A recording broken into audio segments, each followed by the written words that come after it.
السلام عليكم ورحمة الله وبركاته. يوم جديد ويوم سعيد على حضراتكم من أيام النادي الأهلي في كأس السوبر. النهاردة طبعا كلنا عارفين إن النادي الأهلي بيلعب نادي بيراميدز.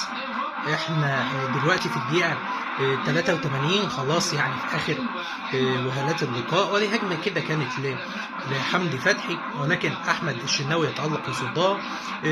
المباراة يعني بصراحة الفريقين ند بالند، مفيش حد اللي هو أحسن من حد قوي أو فارق عن التاني، ولكن يعني لحد دلوقتي النادي الأهلي كان بيحاول من الشوط الأول وفي أول الشوط الأول، ولكن بلا جدوى. الهجمات ما كانتش بتكتمل إلى أن سيطر بيراميدز على اللقاء مرة تانية وعمل كام هجمة خطيرة. كان في هجمات خطيرة للفرقتين، وكان في هجمات ممكن تخلص المباراة من الفرقتين سواء من بيراميدز. الكور اللي تألق فيها محمد الشناوي، كرة وليد الكارت طبعا اللي الشناوي شالها من على خط الجول، وكرة الشيبي اللي جاي يعملها بالعرض، ولكن قدر احمد عبد القادر قبل ما يطلع ان هو يشيل الكره من قدامه ويحولها لضربه ركنيه. كان في هجمات لنادي بيراميدز، وكان في برضه للنادي الاهلي يعني ضربه ركنيه. كان برضه طلع الشناوي الكره من محمود متولي، وكان برضه الكره بتاعت القندوسي اللي اتشالت من على خط المرمى برضه من قدام رجل القندوسي كده، قدر انه يشيلها وليد الكارتي. يعني كان في هجمات للاثنين الفرقتين، يعني لحد الان ما قصروش، ولكن يعني احنا بنتمنى الفوز للنادي الاهلي. تحس ان النادي الاهلي بيلعب من غير فرود، او الامدادات معزوله عن محمد شريف. هنشوف ونتابع دلوقتي، خلاص دقيقه 85 اهو، هنشوف ونتابع ايه اللي هيحصل في اللقاء. بيصفر كابتن بنا معلنا انتهاء الشوط الثاني للقاء، وبنتجه خلاص الى وقت اضافي على شوطين، كل شوط من ربع ساعه. يعني النادي الاهلي كان حاول، وكان في كره خطيره جدا قبل انتهاء اللقاء بدقيقه، الكره اللي عملها قفشه بالعرض لكهربا، ولكن قدر علي جبر انه يخرج الكره. ويا اخي كنت جبتها في نفسك وريحتنا عم علي بدل اللي احنا فيه ده. ويعني مش عارف، لكن الكابتن مدحت برضه تعليقاته الشهيره ساب الماتش كله ويقول لك ايه الكمبوشه اللي في دماغ رمضان صبحي دي. يا اخي خليك في الماتش، كمبوشه ايه وبتاع ايه الوقت؟ احنا قاعدين على اعصابنا عشان الماتش وانت تقول لي كمبوشه. وضرب الجزاء، ضرب الجزاء يخرب عقلك يا كهربا. حط جسمه قدام احمد سامي، وعلى راي كابتن مدحت ورط الزبون وضربة جزاء والفار وخناقه. وادي حته كده لاحمد حجازي عملها في الدوري السعودي، قعد على ايه؟ على نقطه الجزاء عشان مفيش حد يحط رجله. انت واخد بالك؟ وضرب الجزاء، كملها بالستر يا رب، كملها بالستر يا رب، وتيجي جول. الفار ياكد ضربه الجزاء، وضربه الجزاء تدخل جول، بس كده. وادي اهو، شوف حمدي فتحي ده اللي قاعد ولا ايه؟ هنشوف اهو، شوف حته اهو من الشيبي ده من اول الماتش يا جماعه عنده غل، مش فاهم. تحس ان احنا يعني في موضوع في ديانه ليه. ايام ما كان في المغرب كانوا مسلفينه فلوس من مصر ومش عارف ما رجعهمش. في حاجه غريبه، يعني في حاجه غريبه من الواد ده بينه وبين الاهلي. بس يلا وضرب الجزاء. بص اهو سامي رجله الشمال في كهربا وشده كمان، وضرب الجزاء. كملها بالستر يا رب. علولو والهدف. يخرب عليك يا راجل. والهدف السوبر اهلاوي ان شاء الله، شاء من شاء وابى من ابى، السوبر اهلاوي. وادي علي معلول بيحط ضربه الجزاء، نيم الزبون في حته وحطها في حته ثانيه. يا نهار ابيض، يخرب عليك يا معلول.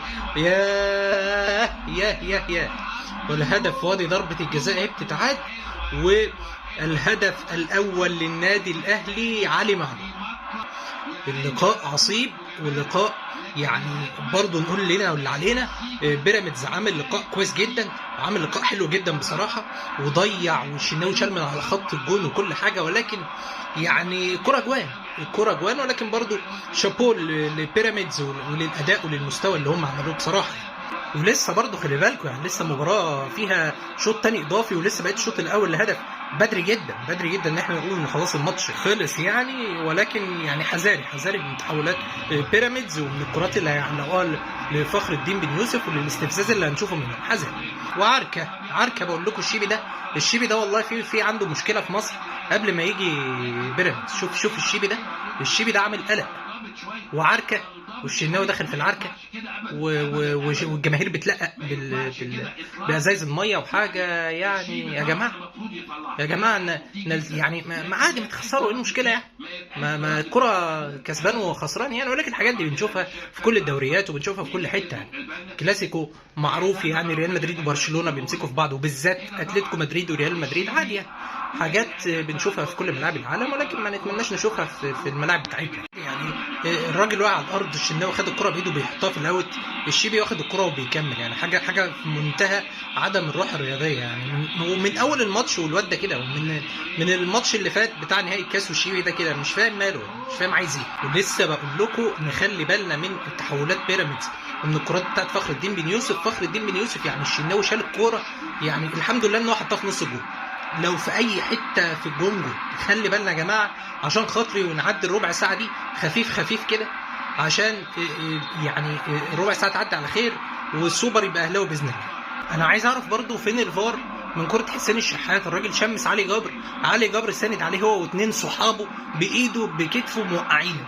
انا مش فاهم يا علي جبر، ايده دي كلها موجوده في حسين الشحات ووقعه والزحلق تمام، وسند عليه وخلاص الكره راحت للبيراميدز. الكهرباء ما لحقش يكمل عليه. انا عاوز اعرف فين الفار من اللقطه دي يعني في ايه؟ انا مش فاهم. وبعدين الشحات ما كنت خلصت يا اخي، لو تشطب بوش رجلك ولا باي حاجه خلصت الماتش. هو بغض النظر عن ان الكوره كورنر على احمد توفيق، واحنا ليه ما بنستغلش الفرص دي يا جماعه؟ ليه ما بنستغلش الفرص دي؟ يعني ايه اللي هيحصل دلوقتي لو الكره بتاعت الشيبي اللي لعبها كورنر دلوقتي دي كان بلاتي توريس اتلايم عليها ولا اتحط الجون ولا اي نيله زرقاء؟ ما نستغل يا جماعه الكور اللي بتجيلنا دي. مباراه هجمه هنا وهجمه هنا في الشوط الثاني، بصراحه شوط يلز، بس الواحد قاعد يعني على اعصابه. لازم النادي الاهلي يستغل المرتدات ويستغل صعود بيراميدز للامام عشان يسجل هدف التعادل، ويستغل ان باتشيكو خرج احمد سامي ونزل دودو الجباس. فانت يعني لازم تستغل الكلام ده كله. لو ما استغلتوش يعني الله اعلم جايز تندم يعني، ولكن احنا طبعا مش عايزين نندم، عايزين نقول للزباين كل عام وانتم بخير يعني. والله لسه بقول ولسه بتكلم ولسه بعمل اي حاجه. الكهرباء يعني لم الشناوي وحطها في رجل علي جبر. انا مش فاهم.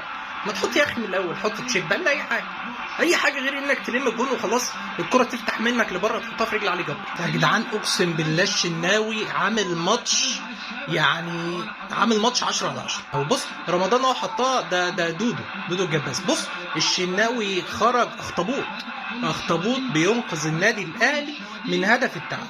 شابوه يا شناوي والله. يا حسين انت عملتها كده يعني بنفس الطريقه دي اكتر من مره، فاكيد اتحفظت. جرب البعيده كده جايز تظبط معاك ولا حاجه يعني. انت رايح مفرد من نص الملعب واستنيت الراجل ولميته طبيعي يعني، خلاص اتعرفت وعملتها قبل كده ان هي بتتحط في الضيقه. جرب كده البعيده جايز تظبط معاك المره الجايه. ويصفر البنا معلنا انتهاء الشوط الثاني الاضافي بتقدم النادي الاهلي 1-0. والسوبر اهلاوي بالفوز على نادي بيراميدز اللي جه طبعا مكان نادي الزمالك اللي انسحب يعني. الاسباب كلنا عارفينها وعملنا عليها فيديو، اللي هو الفيديو اللي فات اللي قبل ده. هارد لك بصراحه بيراميدز يعني، عملتوا مباراه وماتش يليق بالسوبر المصري. اللي بنتمنى التوفيق للنادي الاهلي ان شاء الله في اللي جاي وفي مباراه الترجي. وبكده نكون وصلنا لنهايه الفيديو بتاعنا النهارده. يا رب الفيديو يكون عجبكم، ولو عجبكم ما ننساش نعمل لايك وفولو للصفحه على الفيسبوك، ولو بتتابعني على اليوتيوب ما تنساش تعمل اشتراك في القناه ولايك للفيديو.